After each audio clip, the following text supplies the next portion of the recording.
Baltimore City Council, Ways and Means Committee, we're back for Council Bill 22-0235, ordinance estimates for the fiscal year ending June 30, 2023.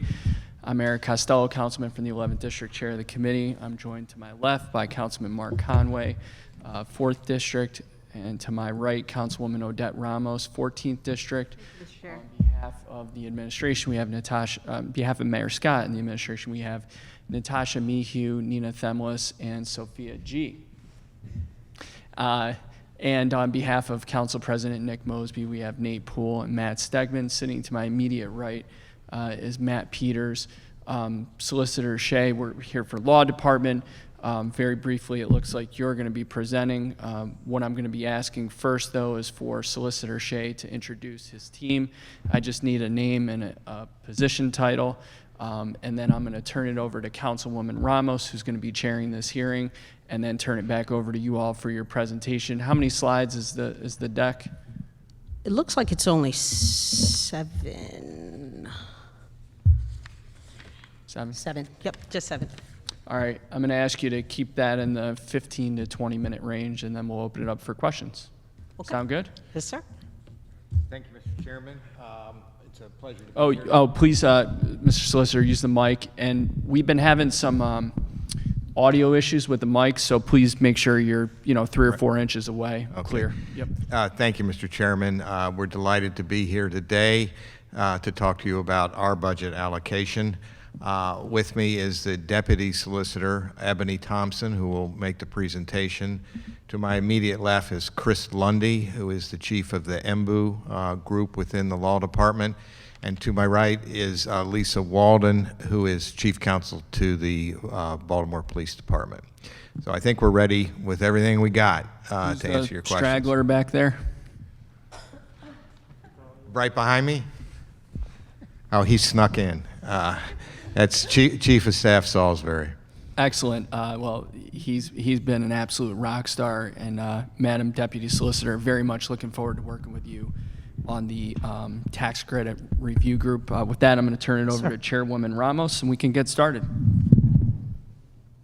Thank you. Go ahead. Oh, thank you so much. And good afternoon, Mr. Chair and members of the council. My name is Ebony Thompson. I'm Deputy City Solicitor, and I represent the Law Department. I will definitely go over the 6, 7 slides, but at first I just want to give a broad overview, but I will stay within the 15 to 20 minutes. The Law Department has the unique responsibility of generating revenue for the city while also avoiding or limiting liability payouts. Additionally, we are charged with advocating for the city's interests before state and federal public bodies, draft, negotiate, and review contracts and propose laws, and advise all city government elected officials and senior executive personnel. Under the direction of Solicitor Shea in his first complete fiscal year, the Law Department has adopted the strategies of communication, collaboration, and cooperation internally as a department, within our city agencies, and among our state and federal bodies, public bodies, to maximize our effectiveness in advancing the interests of the city. Examples of this include collaborating with the Department of Finance on getting settlement and vendor payments processed quicker, and communicating with DHR to process employment hires and adjustments based on need. The Law Department has vigorously accepted this administration's challenge of assisting in the implementation of HB 670, working with various agencies and this council as we create the Police Accountability Board and Administrative Charging Committee, all while continuing to work with Legal Affairs on adhering to the consent decree. We have worked aggressively on this administration's call to tackle vacant housing and have collaborated directly with Councilwoman Ramos, the Department of Housing and Community Development, and the Circuit Court to establish a separate docket for in-rem foreclosures. This has allowed us to develop a system to drastically reduce the amount of time it would take to foreclose on vacant properties and sell them to investors and/or owners for development. Furthermore, the Law Department is exploring the use of blockchain technology to record our title deeds, making the process for purchasing city-owned properties easier, and thereby incentivizing businesses and individuals to invest and live in Baltimore City. The Minority and Women's Business Opportunity Office regulates and promotes the compliance of MBEs and WBEs and is also exploring the use of advanced technology to drastically reduce or eliminate the need for waivers that deviate from our much-needed WBE and MBE goals. The mayor has requested legislation to be drafted to create a standalone merged department of the mayor's Office of Small Minority and Women Business and the Minority and Women Business Opportunity Office. A referendum to combine the two offices will be placed before voters to establish a new department with a broader mission and scope. This will ultimately give this council more oversight in the resulting office's formation and operation.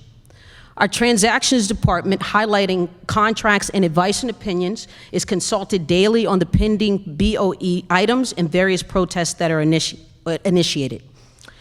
We have also conducted and scheduled various trainings internally and externally, ranging from negotiating a mass discount on Spanish courses for attorneys across all our practice groups, trainings on negotiations to further limit liability payouts, blockchain technology training to maximize our efficiency, trademark and copyright training, and DEI trainings last fall that included an 85% participation rate department-wide.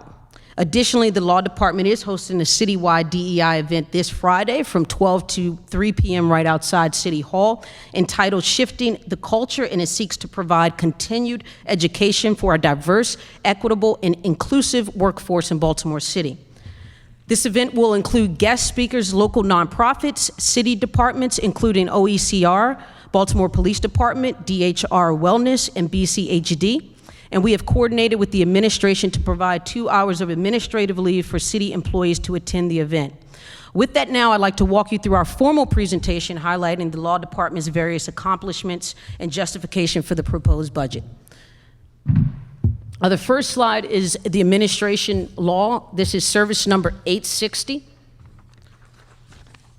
And the recommended budget is $1.6 million. Again, the budget increase is funding for contractual service to better align with historical spending, and the recommended budget maintains the current level of service.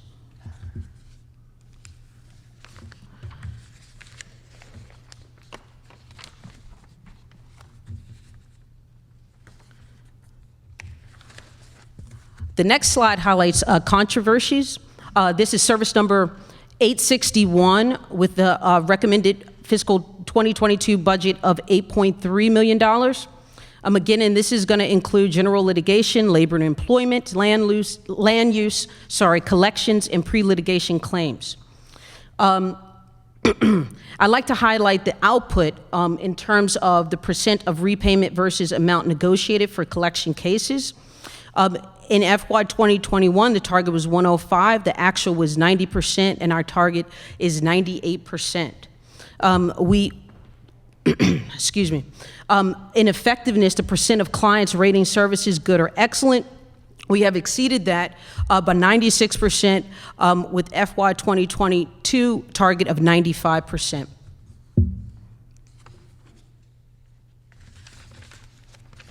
The next slide is in transactions, and this is service number 862 with the recommended budget for $2.3 million. And this is going to include advice for the city's real estate, economic development, lending, and municipal finance activities. Again, this service, they negotiate drafts and reviews all city contracts and advises the mayor's office, the city council, and all city agencies, boards, and commissions. We'd like to highlight the number of Public Information Act requests that were handled. We had a target for 350, but we actually did in FY21 558 with a target of 350. The effectiveness, we had a target of 90% of PIA requests answered on time, and we exceeded that by 96%. We have a target of 90% for FY22.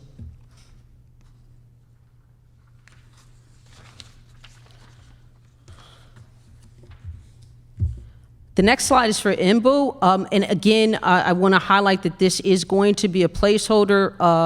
The merged department will not be, it won't be conducted until a referendum is placed in front of the people where the city council would have better oversight. on this, but I do want to highlight for the outcome and numbers of applications approved, the target for FY21 was 165, the actual was 585. Effectiveness, the application review process turnaround time, the target was 35, and it actually was able to get it down to 11 days for turnaround.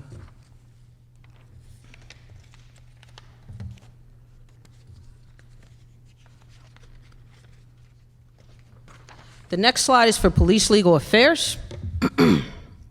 This is service number 871 with a recommended budget of $2.3 million. And I want to highlight some of the output, the number of misconduct cases resolved.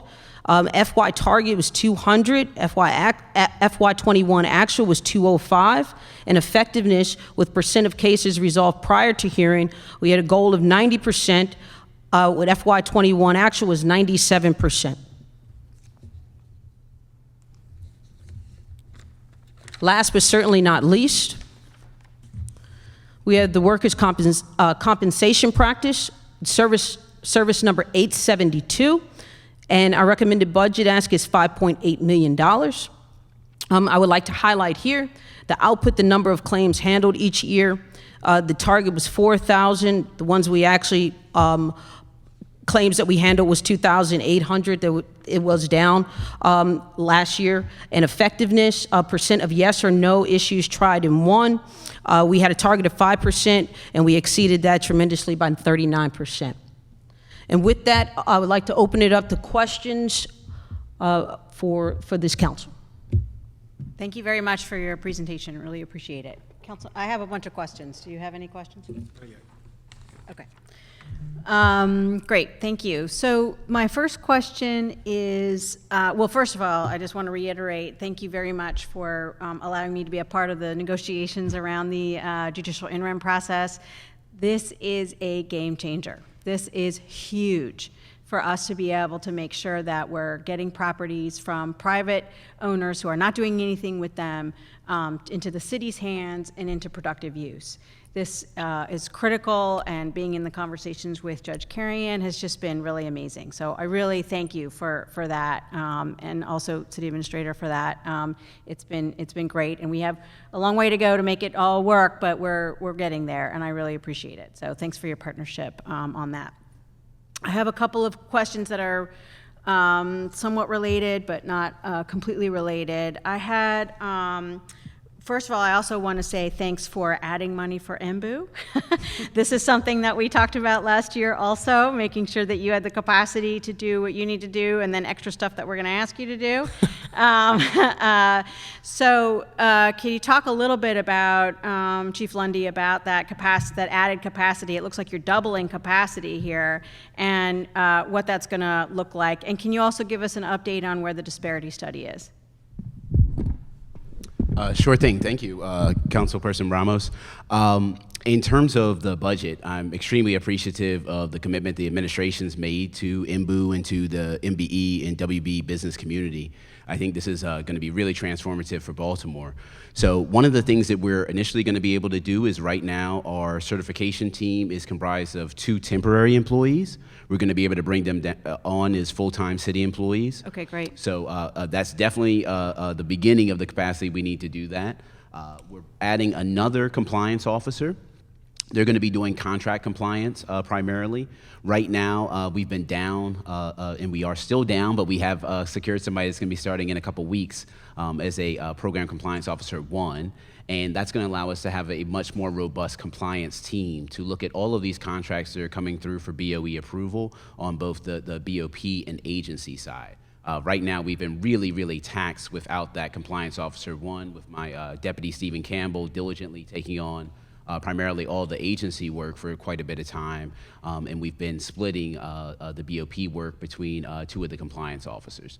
So that's going to be great additions. We're also going to be able to bring on an investigator. We've had a sole investigator, Wendy Dabney, who's been phenomenal in her function, but obviously for everything we're trying to capture with all of the contracts in the city, from the ongoing contract performance to the initial certification to the renewals that we're looking at, oftentimes those require investigations, and with the one investigator, it's just, it's too daunting. Right. So adding will surely assist us in those functions. And we also are taking the additional funds and adding an outreach coordinator.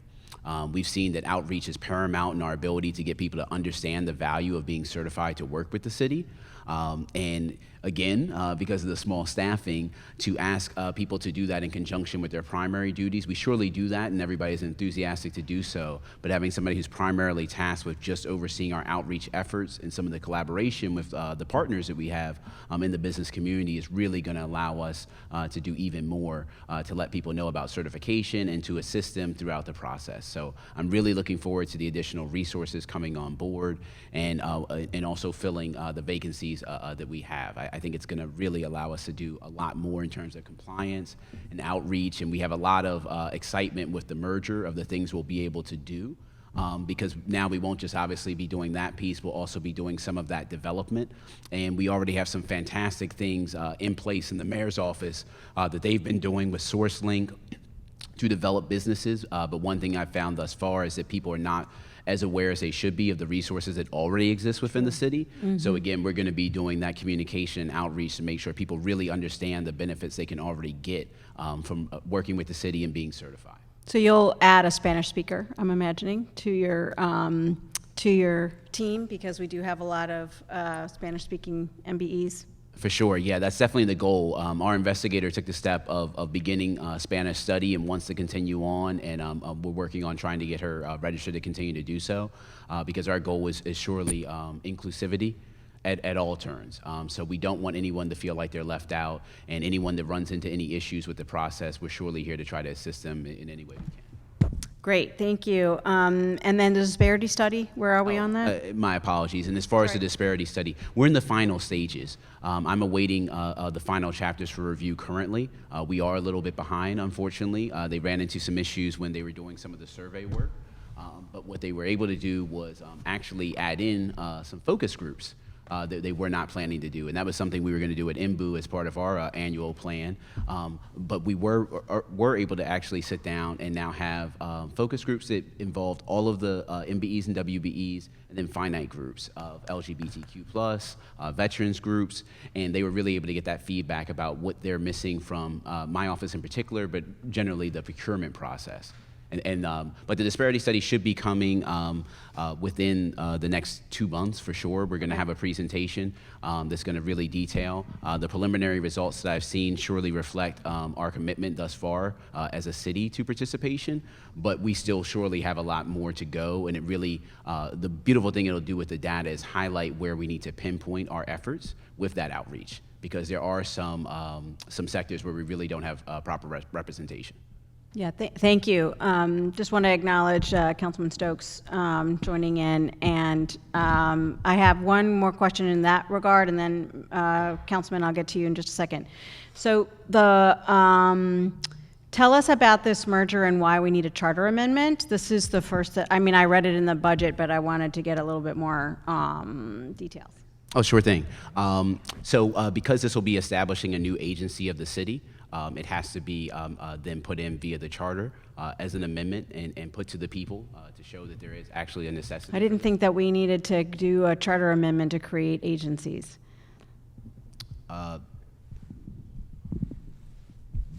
Yeah, you do. The original plan was for the mayor's office to be ported into the law department and all be there. That would not have required a charter amendment. But to actually create an independent new agency, you do need a charter amendment. And that's the route that the mayor has chosen. That's one that brings the city council in to participate in passing the ordinance to go to the charter, and then, of course, the people. So you've got a whole lot more participation and buy-in. Yeah, exactly. I got it. Yeah, okay. Thank you so much. Thank you, Solicitor. Councilman, do you have any questions? I'll go very quickly. Just one question. I noted that there was in your performance measures for MBU that we only had 2 trainings and outreach sessions, and I'm sure that is a matter of resources. Tell me a little bit about what those trainings do, why they're important, and why we only had 2. And then, given we just discussed some of those resources, what we might expect to see in the coming year. Yes, sir, Councilman. So that unfortunately was due solely to the pandemic.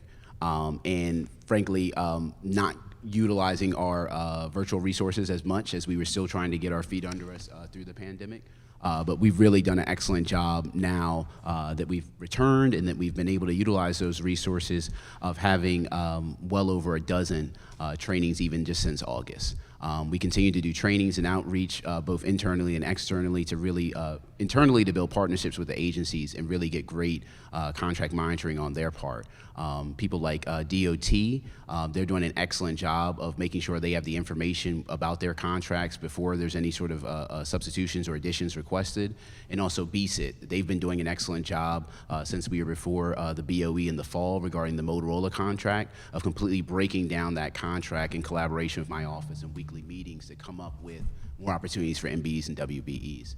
So really, as we come together and getting those additional resources, we definitely are going to be prioritizing continuing to have that outreach and continuing to make sure people understand not just certification, but we're actually planning some financial webinars for the remainder of the year to be able to give more resources to MBEs and WBEs. We see a lot of things through the contracting process and through what businesses are going through with sometimes payment delays. So we're trying to speak to the needs that we're hearing from the community.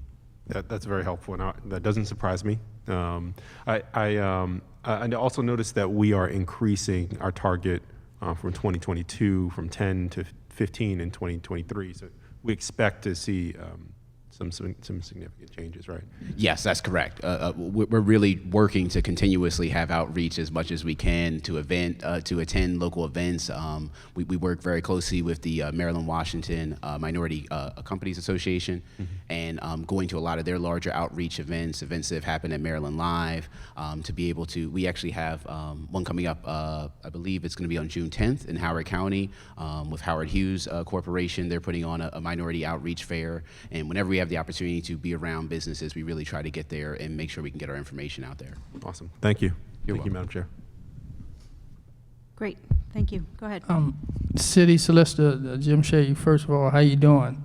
I wanted to kind of talk about, since you have taken over that office, because I know at one time a lot of cases that communities sent in were not prioritized, like things they could move real fast. They probably at the bottom at some lawsuit. So I want to thank you for that, because I had a constituent who had a problem with a small issue, and I talked to you on the phone, and you addressed it right away. I think that's great. That's a change that the community needs in terms of those.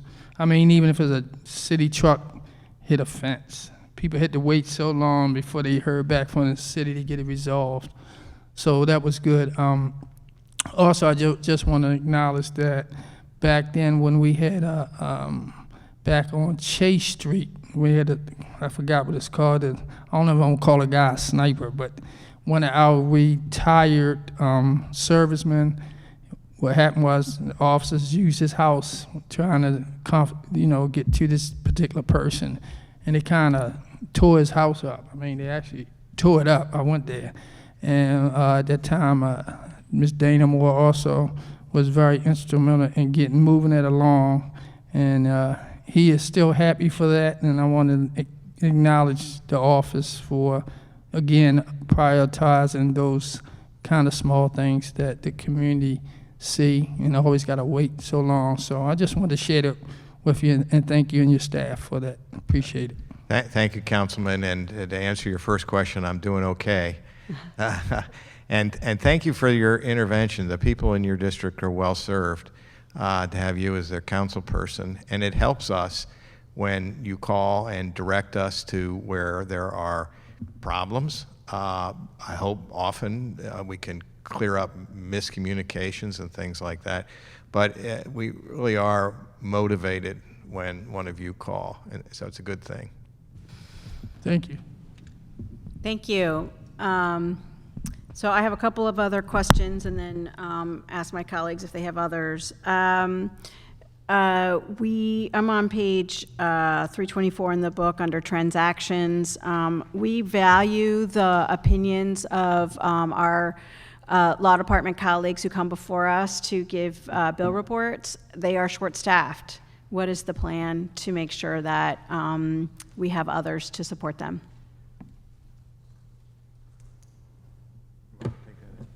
I don't see any increases. Well, I see two increases here under transactions, so I just didn't know whether you're going to hire. That probably is exactly that, but we have hired recently 2 additional people that may be filling unfilled places. One is Michelle Toth, who's been helping us with the codification of administration procedures. Right. But she's now going to be a regular member of the contracts or the opinions group. And Jeff Hotstetler, former director of the Ethics Board. Ethics Board, coming is on as joining well. us, Okay. actually rejoining the law department, and will Right. be part of. So it's a great addition. And Great. with two more hands, I think we should catch up. That's great, thank you. I know that they are overloaded. On a separate issue, similar to what my colleague had brought up around claims in neighborhoods, I've had a few claims now actually denied by the law department, and I guess I have 2 questions related to that. One is there an appeals process? Because I didn't see one on the website. So if somebody gets a denial from your office because there wasn't enough 311s to justify that there was a problem with a tree, is there an appeal process? And then, yes. You can answer that now. Well, I think the appeal is to bring a suit in court, and of course you can bring it in a small claims court, which will move very quickly, or the district court, which moves kind of quickly, or for a larger claim in the circuit court, which doesn't move quickly at all. So that's in effect the appeal process. Okay, well, many of our residents can't afford, representation. And so I've had a couple other claims denied because of crappy work that the city actually hired somebody to do. And the response was, well, they should sue the contractor. Well, why, when the city hired the contractor? So I'll get, more specifics from you, but it sounds like we don't have a formal appeal process. It's going to the courts. Correct. Is the process. That's correct. Okay, that's not necessarily an equitable solution, considering that people can't afford representation. Well, I think the best answer is to get it right in the first place, and we're all available to take a second look, and happy Which to you do have so. for me, by the way, so thank you for some of those, yeah. No, I appreciate that. Also wanted to thank Mr. Salisbury and some of your staff have been working diligently with me on the regulation of group homes that we've been experiencing in our district. So I don't know when we're finally going to introduce it, but at some time soon. So Right. I'm grateful for that because it is a concern. Good. Well, thank you. know. Thank you for your help on that. That's really important to us. Definitely. I think my colleague, who's the chair of public safety, might have some other public safety related questions, but just going into that vein, how much have we paid out now for JTTF? Do we know, Lisa? It's a bit over 14 million. We think it's a bit over 14 million as we Total in or total. this fiscal year? Total.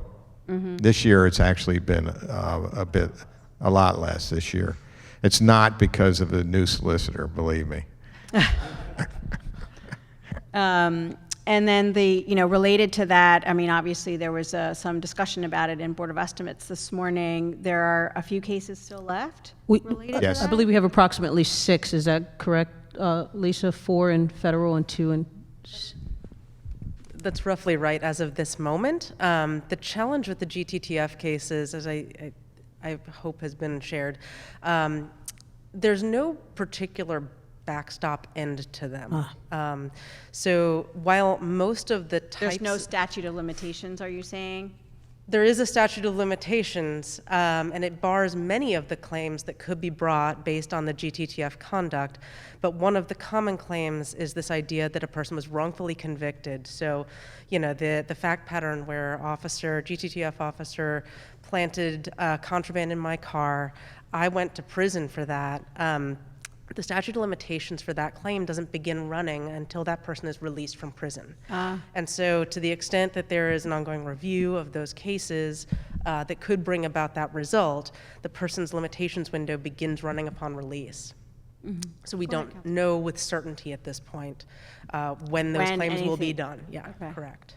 Go ahead, Councilman. Did you have a related Let me question? just add to that. The one helpful aspect of that is the state's attorney's office has gone through and declared wrongful convictions in a number of cases, and the persons have been released.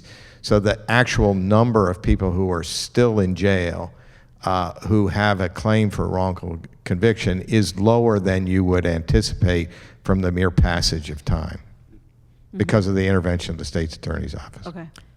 And that, one of those cases was the subject of that at the BOE this Okay. morning. That's exactly what happened. City Solicitor Shea, do your office, well, let me go back. A lot of residents don't know how the law department work. I mean, we back in, COVID has not gone away, but people are back to work. Do you have like a staff person that could, you know, come to some, even if it's Zoom, some meetings, to kind of explain to the community how the law office is a benefit to them, one. The second question is, I know Mayor Scott talked about switching the police department over to Baltimore City, and my question is, what happens with lawsuits? Because right now, the issue is, okay, we're a state agency, but we got lawsuits. Baltimore City paying all the lawsuits, the state not splitting the bill. Right. So what happens with that? Okay, let me start with the second question first because I can remember it more easily than the first question. The way the situation is right now, before we have local control of the police department, is still, even though we're a state agency, we pay for everything. It's a variety of statutes, the local Government Tort Claims Act, and particularly the collective bargaining agreements put all of the liability, 100% of it, on the city. So even though we're a state agency, we don't get any benefit from that on the liability side. As you say, the state has never paid its share and won't. So becoming a local city agency will not hurt us in that regard. It will give us more control over the police department, which I think in the end, along with the consent decree, will make a police department that is less likely to be liable to the citizens. And that's the real way to reduce all these catastrophic payments. One question too, I did have somebody who talked about when officers, you know, they have their own insurance. I don't know if an insurance company would do that, actually offer that insurance to those officers that kind of misbehave. And if they misbehave, that insurance company they have, part of their benefits, will pay for whatever their misbehaving is, and then the city of Baltimore won't have to pay those lawsuits. I mean, I don't know if you heard that before. No, if you're suggesting that we get insurance for the police officers, that's an idea that I've heard of in other jurisdictions, but never here. The question did come up this morning at the Board of Estimates is, why do we get a release for co-defendants when we settle for one defendant? And the related question is, why do we continue to represent all of the officers in the case when one officer is out or the officer we're representing is himself a criminal, which is exactly the situation today? And the reason is that we're going to end up being liable for the police officers who are good, bad, and indifferent. So it's important that they get decent counsel. And that's why, because otherwise it's going to be our bill that we have to pay. So we do make sure they all have decent, good counsel in the civil case, and that when we settle for everybody and not just one of several. The idea of insurance is, I think, well worth looking into. The city has decided as a whole to self-insure, and that's true with these police cases as well. But I think that's a policy issue that is well worth examination. Now, the first of your questions was about Easy one. Right? what can and what has the law department done about outreach. This is a very opportune time to do exactly what you say, because Ms. Walden and others, including the city council, are looking, I think Chairman Conway is in charge of it, looking at how we implement the new Police Accountability Board and the ACC, which the acronym that I can't remember exactly the name. Administrative Charging Committee. Thank you, Administrative Charging Committee. So there will be a new network of ways to complain and then be heard and then move through the proceedings. So we need to get that word out, and it would be easy to couple that with a description of the law department and how it works.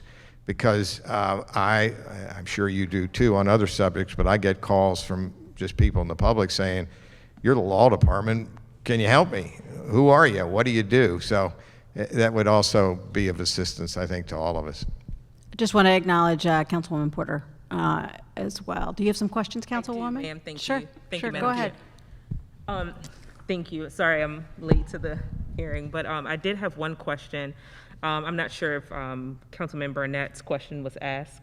I have not gotten to it yet, so go perfect. ahead. Yeah. So how many non-compliant contracts is the agency currently tracking that are not required, that are not meeting required MBE or WMBE goals? I just want to make sure I understand the question. It's how many contracts are non-compliant currently? Yes. So that is a number that I can't give you, unfortunately, right now. Okay. That's why we're implementing the new diversity compliance monitoring software that will allow us to drill down the numbers to be able to have more real-time monitoring. We're looking to get payment data that'll be updated bi-weekly. So pretty much within that BOE cycle, we should have current payments on those contracts and be able to show where they are with the participation thus far. Also, I do want to point out in terms of non-compliance, when it's ongoing contracts, we do obviously, when things go to the board for a additional money and funds being put on even while the contract's ongoing, the contract is ongoing. So we may find them to be non-compliant for whatever review period that we did thus far, but the prime contractor was on the hook for the entirety of the contract to get that participation. So that's where, in partnership with the agencies, we really have to see, is this an anticipated shortfall because of phase one of the project, or is it something where they're already behind and we need to have that intervention? So that's where we're really trying to establish that partnership as much as we can, so that we communicate and have those early interventions, so we're really not getting behind the 8 ball where then we are in the final stage of the project and there's no longer that work for the MBE or WB that was committed previously. Thank you for that. And just a follow up to that question, do you have an estimated date of completion that will be implemented, or even a phased approach to quality assurance checks to the processes that you're talking about? Yeah, we're looking to have it implemented this summer. We're in the final stages. We've been somewhat delayed. The contract component is definitely delayed at this time due to the implementation of Workday. Workday now, my understanding, is delayed until August the 8th. Okay. And we're going to need that to go live to be able to get the payment data to flow into B2G to get those participation numbers and to ask the prime to go in and verify the payments. That's a key component that we're going to have, is all the prime contractors are going to be required to go into B2G and say and verify that they have made a payment to their subcontractor, and the sub will also have to go in and say, yes, that is in fact how much I was paid. And if they do not match, that'll result in a discrepancy that'll alert us, and then we'll get to look into that, and that'll really help us when we get to things like release of retainage, and of course when we are going for BOE approval of certain actions. Okay, and did you just mention that Workday is being delayed until August 8th? That's my understanding. Okay. It's being delayed till August. Yeah, we heard that earlier. Okay. And we have BSIC coming up, so we'll be able to ask that specifically. Perfect, because I'm noticing that many processes and many agencies are relying on this Workday, and so if it's delayed, I would like to kind of pushes all of the agencies behind as well. Yeah, my understanding is that all of the testing and the fundamental components are in place, but this is more so to get the messaging to our vendor community and have more time to do that. And that's something IMBU is doing in conjunction with BOP to make sure that we get the buy-in for both products. That they have to register, of course, for Workday to do business with the city, but also with B2G so we can have that diversity compliance monitoring piece as well. So we're really having a lot of joint meetings and working in collaboration. Perfect. Thank you so much. So Thank you Madam don't Chair. have, thank you. So you don't have the number that Councilwoman was asking about at all? Like, we don't know at all who's non-compliant? I'm able to pull up, if you gave me a contract number, I could go in and look at what our finding is, but I don't have real-time statistics of a contract, say, that was approved for some board action in December. I wouldn't know precisely where the participation is right this second. That's what we're working to with the new Okay. software, where I would then be able to log in and tell you, okay, of the 15 and 5, they're at 12.3 and 3.8. So that's what we're really looking to be able to do. So on any contract, any action in the city, we'll be able to give an understanding of where we are with that contract within that 2-week window. And I assume that you will be able to pour aggregate level data to kind of look at the comprehensive perspective after all this is, after the system is up and running. That's correct. We're really going to be able to have that disparity study level data all the time. So my goal was to be able to get to a point once everything is flowing and working properly that we're going to be able to give hopefully quarterly looks at where we are as a city and also be able to give the agency analysis so we can see where the overall participation of all of their contracts is, so we can really see if there's a fundamental problem with that agency, with project oversight, or with something that we're not communicating between our offices. Thank you, Madam Chair. I'll save my questions for the next round if no one else has any Sure, other questions. sure. Councilman, did you have more questions on the police stuff? Because I have one or two. I'm good. You can keep going. Okay. Go ahead, Councilwoman. Go ahead with your next question. Yes, with regard to like hiring requirements for vendors, do you all track that in-house for like larger contracts? So what I'm thinking about is like Port Covington and some of those other larger projects that, you know, the city has major investment in. Yes, we do. So any project that receives city funding is subject to IMBU goals, and then if they're subject to those goals, we are working in collaboration with with the developers to get that information. So on a project like Port Covington, Weller Development has been excellent partners with us in giving us the data and working with us along the way to really show where they are in that process, and they've made great commitments to the MBE and WBE community. They've utilized the software Sweeten to identify all of their MBEs and WBEs in the area, and they've really captured who's in our market area and our certification directory to make it easier for them to apply for the different portions of the project with one-click apply and tracking of the jobs and their specifications. So it's really a software that's phenomenal at identifying MBEs and WBEs to get them coupled up with the prime contractors. And should there be non-compliance as it relates to subcontractors, what is the process of submitting that inquiry for any non-compliance, not only just for the prime, but also for the subcontractors under that prime as well? In terms of the overall project, if there's a shortfall? Yes, and in terms of the overall project, because so my understanding is that subcontractor levels kind of flow up into prime contract levels and kind of get reported to the city or state. My question is subcontractors not being compliant, is that reflective of like the entire prime not being in compliance, or simply the subcontractor not being in compliance? So it's the way we set the goals, they're subcontractor goals that are applicable to the prime. So the prime really gets a goal of, say, MBE 27%. So he or she has to put together one or more subcontractors that would equal that amount. The subs have no further requirements to get participation. So if they're on board as an MB or WB to certify with the city, they don't have to do additional secondary levels of participation. Okay. But as always, we're trying to tell everyone to the extent they need to subcontract, to be thinking of MB and WB businesses to the extent that they possibly can. Okay, and I assume that goes for local enforcement as well, like local hiring enforcement So I criteria as don't oversee local hiring. Okay. But yes, it would but go. that is true as well.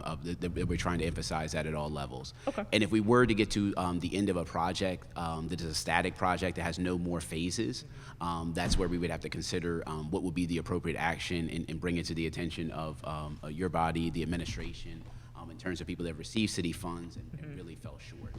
But for the most part, when we deal with partners like the Department of Housing and Community Development, if there's investments that we've made on projects and they have other phases, we roll any of those shortfalls of like phase 1 into the next phase. So if they're short 5% on the MBE, that's an additional holdover on phase 2 that they know they have to make up for. Would it be possible to get that aggregate level data for Port Covington?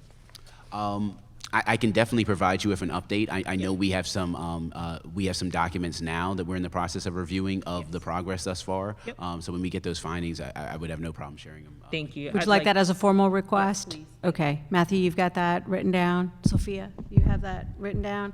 Can you, Councilwoman, can you just explain it again real quick, just to make sure we have it correct? Go ahead. If you can get the WMBE, MBE criteria and requirements and where we are to date, and also for local hiring for the Port Covington project. For the Port Covington project, Yep. okay, great.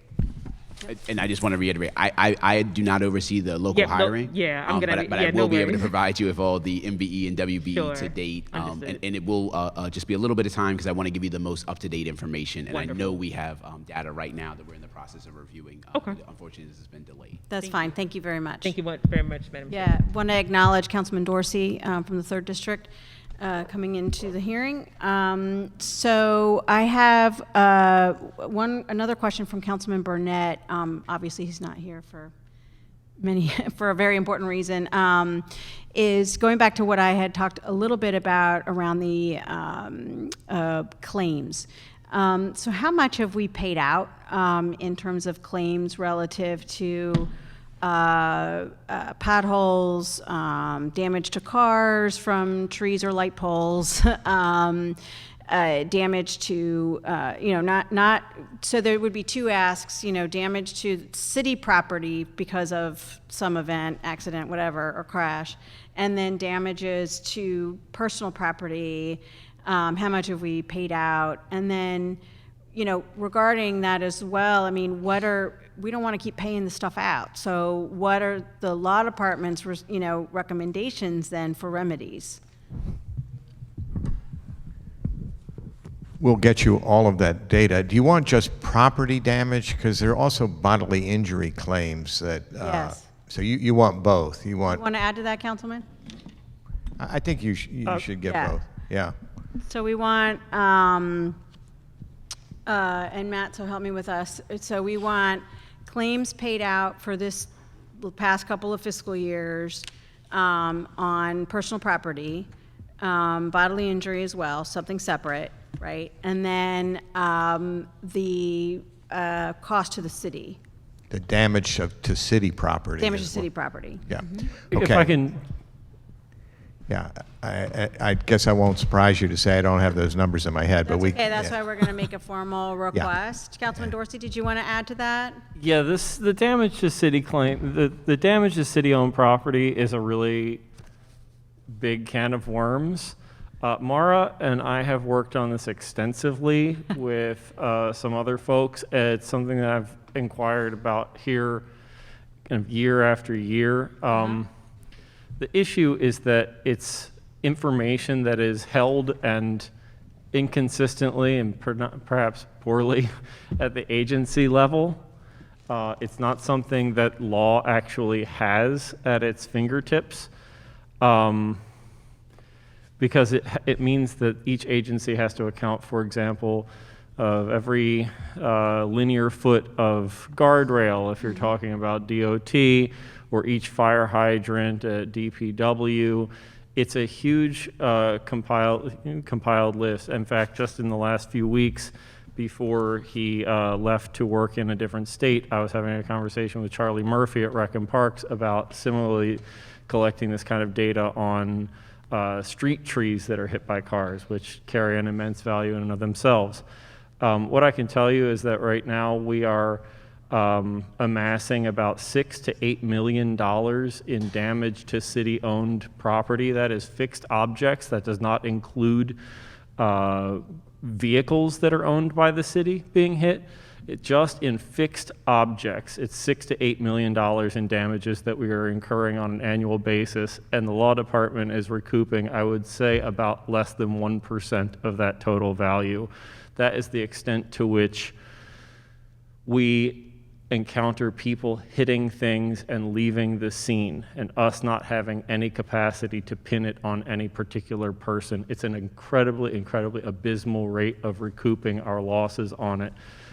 Hence, my reason for bringing it up year after year as just a point to saying there is no way that we are going to recoup any significant amount of this money. The only choice we have to minimize the bleeding over it is for us to spend more, spend better to make our streets safer in order to minimize the number of cars that are essentially careening off roads, because every one of these damaged pieces of property represents a car that was driven off of a street. Thanks, Councilman, for that discussion. Just want to acknowledge Councilman Schleifer entered the room as well. So the initial data request was around payouts for, Personal property. injury and property damage, Yeah. Councilwoman? Yeah. And thanks, Councilman Dorsey, for working on that other issue. That's really important. I'm happy to share the most recently compiled data on this. I will myself also be asking the agencies how they're going to do better in the immediate future to track this. It was an enormous, enormous undertaking to try to get agencies to account for their own damaged property. They do not have consistent or reliable ways of accounting for it. That has to change now. Thank you. And another part of your question is, what is the law department doing to help control these costs? Correct.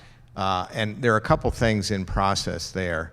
One is just our overall picture of controversies. We have these performance measures.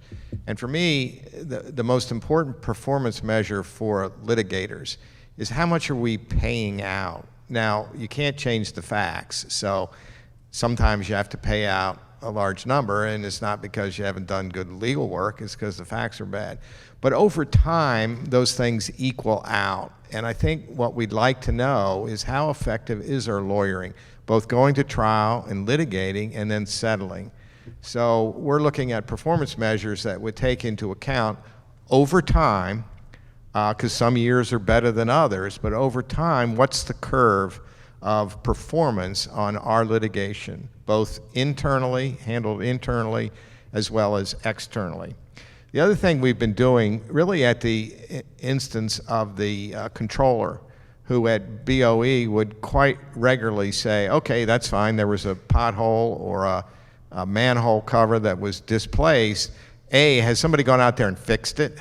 And B, has the law department reported to the various agencies that these dangerous conditions exist, both specifically as well as more generally? And we have started a process, started it many months ago now, of notifying the various agencies when we get a claim in that says there are dangerous conditions in one place or another, both to get them fixed where they are, but also to start to have the agency think about, well, geez, we ought to be worrying about where we're putting our orange cones and whether they stay in place or not. So we can't control it, but we can certainly provoke the kind of response you'd like to have from the various agencies. Yeah, that's kind of where I was going, is that you're also informing the agencies of what's happening so that there can be some proactive work. So that's helpful. Yeah, and the final thing, because I think we all should do this, these automobile accidents are not for free. No. And an agency that has a lot of automobile accidents ought to know that. And they ought to be looking at their employees and driving courses and punitive measures. You hate to get to penalties, but somebody crashes a bunch of cars, that costs us a lot of money. So that too can go from the law department to the various agencies, and we can compile who's having traffic accidents and who's not. So we're in the process of doing that as well. Thank you. Sorry, and if I could add to that, in the settlement committee meetings, that is a regular topic once it comes up for settlement, because we are anticipating the comptroller's questions, and we are anticipating being able to answer for these various issues within the city and the notification. But that goes back to Solicitor Shea's communication, and trying to get us to communicate better, more efficiently, interagency, and that's what we've been committed to doing, I know, at least on the settlement committee, before it even gets to the BOE. Great, thank you. Councilman Schleifer, did you have some questions? Thank you very much, Mr. Solicitor and team. I don't have any questions. I just wanted to thank you guys for all that you do and for responding to all of our questions, comments, and concerns as quickly as you guys do. I know I bug you a lot, and I appreciate your willingness to still pick up your cell phone and answer the questions. And so it's appreciated, and I just want to thank you guys again. Appreciate, thanks. But as I told Councilman Stokes, that helps us. You know, it's like getting a question for the judge. You know what people are, or the judge is worried about, and it really helps you when you get the calls. So we take them always. You guys have definitely helped improve my impression of lawyers that I've had in the past, and so I'm not going to ask what it was before. Yeah. I'm afraid that's a low bar. Well, a third of the people I know are lawyers, and so I had a different impression about the benefit of lawyers until I've met you guys. So thank you. Thank you so much, Councilman. Thank you. Says the politician. Yeah. right. Go ahead, Councilman Conway. Thank you, Madam Chair. I just have one quick question. I was really curious, and we talked on this at the Police Accountability Board hearing. I just want a little more detail on what the hang-up was in putting the ability to have outside legal counsel support that board into the bill. If you could just give me the logic on that, why it wouldn't go in the bill and instead would be an MOU. Go ahead. Okay. Well, if we put it into, it has to be done by a MOU, because if we put it inside of the bill, it's going to contradict the charter. So it's going to have to become from advice and opinions that it is going to have to come from the mayor, and we can do that with the MOU, as opposed to if we put it in the bill, then we face the backlash of it contradicting our charter, and we couldn't do that. I see. Okay. I think I get that. Did you want to add to that? You're welcome. I guess I'll have to accept that answer. Councilman Dorsey, since you just walked in, did you have any other questions?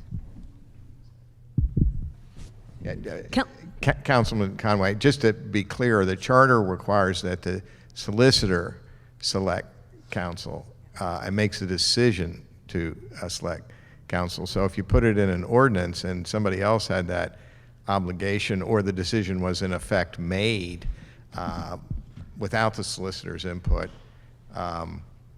it would violate the charter. Now, I'm real happy if you want to amend the charter and give somebody else the job, but you'd have to do that. So there are quite a few things that it seems, based on discussions now, that we might have to amend the charter for that particular bill. And That's right. We've yet to have that conversation. We're going to have it in the course of these hearings in order to be prepared for our next hearing the day after these conclude. But yeah,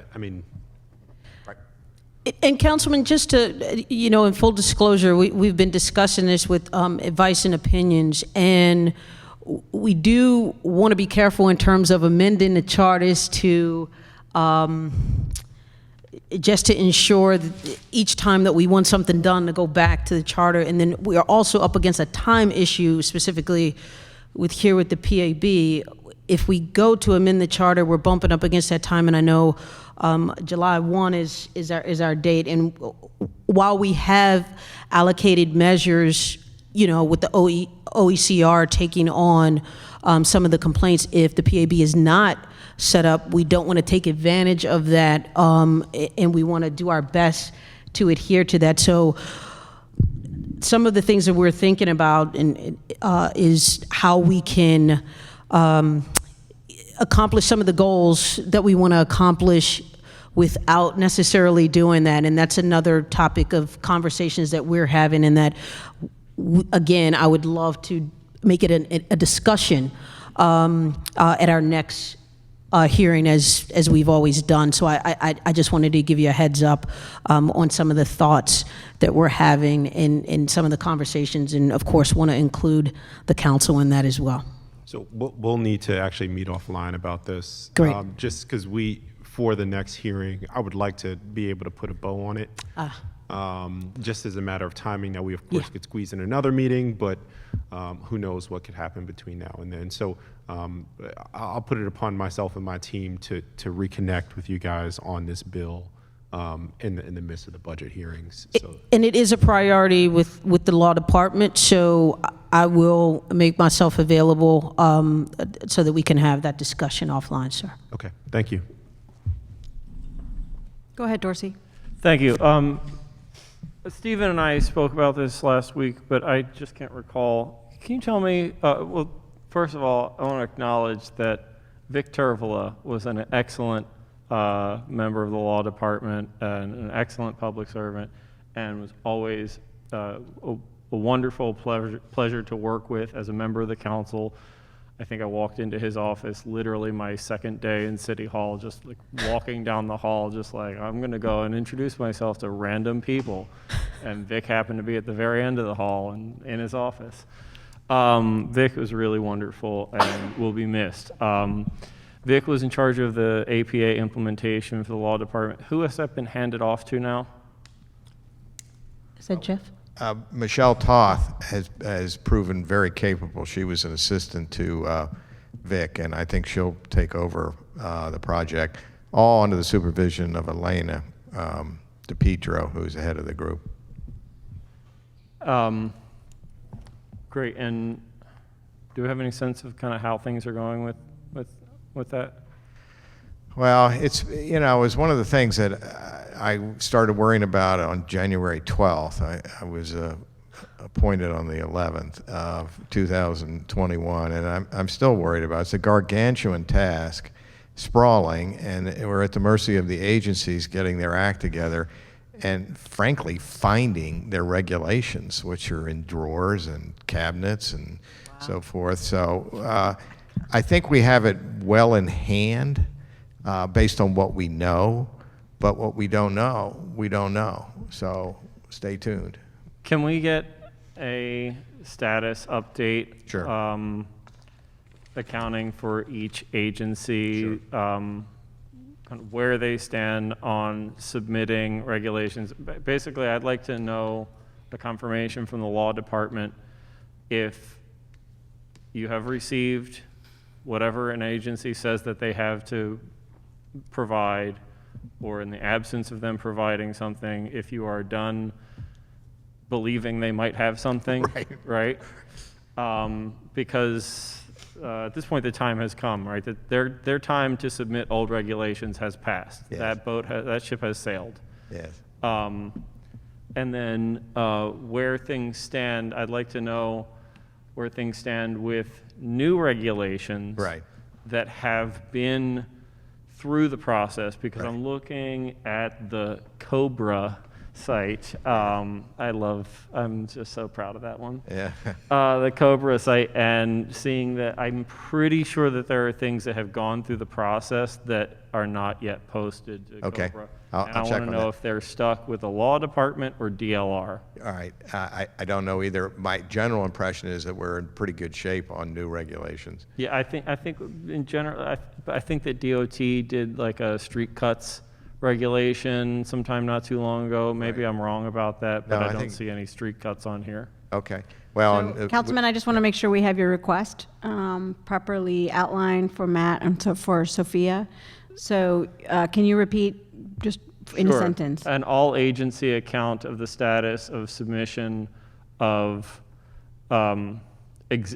existing regulations predating the APA ordinance. Yeah, ordinance. Yep. Okay, What great. we've got, what we think we don't have that exists, those two items, I think, are what you've asked for. Yeah, I definitely want to know also if an agency has submitted nothing, I want to know Right. that you accept that they have nothing to provide or Okay. not. I've got you. I understand what you mean. Yeah, thank you. Okay, Matt, Sophia, you have all that? Okay. Okay, great. Anything else, Councilman? No, just the other part of that is the status of anything that has been through the new process, ensuring that anything that has been through the process is now posted to Right. COBRA. I want to know whether things are stuck, so I can. Regulations enacted after the enactment of COBRA. Okay. How Matt, do you Sophia? spell Michelle's last name? THTOTH. Toth. O-T-H. T-H. Toth. Toth as in Roth. Great, thank you. Chair Costello, you had a question? Thank you, Madam Chair. One quick follow-up on Councilman Dorsey's request. Has there been any guidance provided by the law department to municipal agencies requesting that any policies or procedures or anything that would qualify for inclusion in APA that's stored on a local hard drive be relocated to a server or sent, an initial version sent to the law department in case of another potential ransomware attack? Right. We have sent directives and instructions of many types to the agencies. Whether we actually have addressed your precise point of the electronic existence and location, I'd have to check. But if it's not, we'll get it out. Thank you. Not sure if it's necessary, something you may consider. Again, Deputy Solicitor, looking forward to working with you. Want to take a moment to acknowledge Hillary Ruley, who is genuinely one of my favorite people in city government. And also you, Mr. Solicitor. The compliment I have for you is I have never met a person who is more efficient with their words, and I aspire to be like that. I mean that genuinely. So People in my family don't agree with you, but let's leave them out of it. perhaps you're more verbose at home. But yep. Thank you, Madam Chair. Sure thing. Colleagues, any other questions? Okay, thank you, Mr. Solicitor, Deputy Solicitor. Again, I just really appreciate the partnership that we have on the vacant housing work and the work that you've been doing with us in the committee as well. Right. Well, thanks for all you all do. It's terrific. Thank you all. We are now in recess until 3:30 p.m. When we have Baltimore City Information Technology, or BSIT, with us. Thank you.